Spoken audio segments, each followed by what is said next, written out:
Well, hey everybody, Rich Wilkerson here with another edition of That's Rich.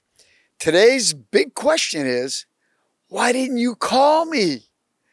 Have you ever been in real trouble and didn't call anyone and just tried to ride it out? Sometimes after the crash and burn, someone asks you, why didn't you call me?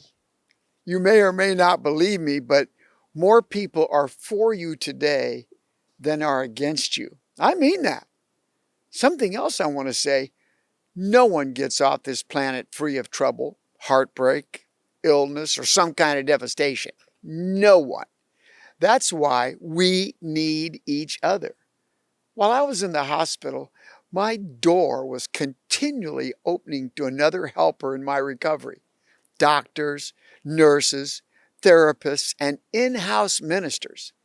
They would greet me with a smile and they would ask me, each of them, how are you feeling?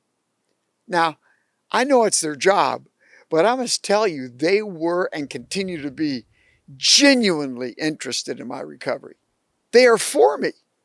Can you imagine what this world would be like today if Eve would have just said to the serpent, hold on a minute, let me speak to my associate and husband, Adam, about your offer.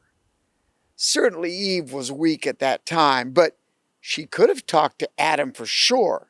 However, she didn't. Solomon said two are better than one. In other words, let's get some more information and encouragement and warning before we go it alone.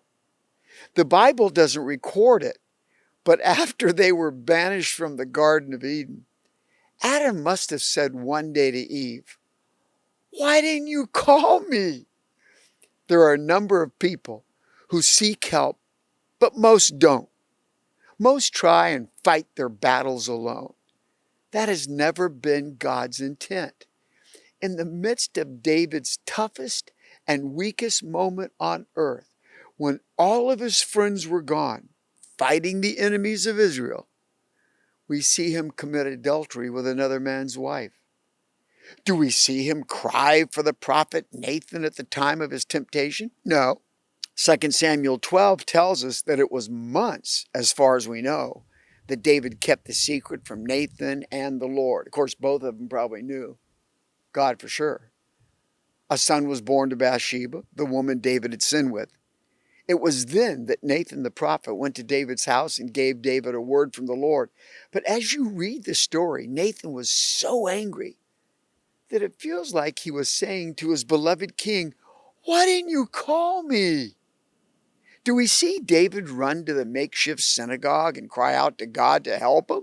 No, he goes it alone. Yet it was David who said in Psalm 73, 25 and 26, whom have I in heaven but you? And earth has nothing I desire besides you.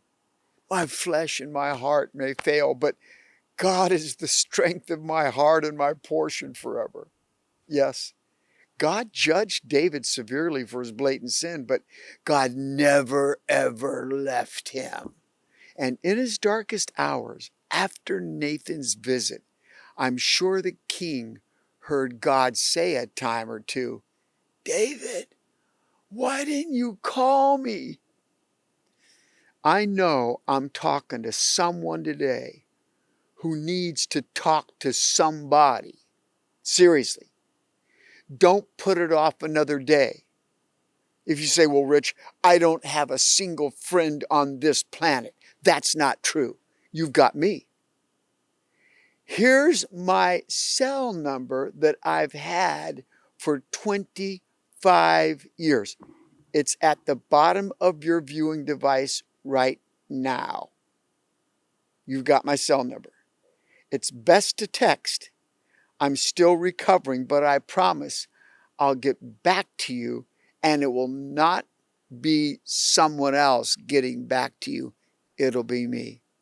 By the way, God is there with you like he was with David. And he said in Jeremiah 33:3, call to me and I will answer you and tell you great and unsearchable things you do not know. Please don't make the Lord or little old me have to ask, why didn't you call me? Have a great day.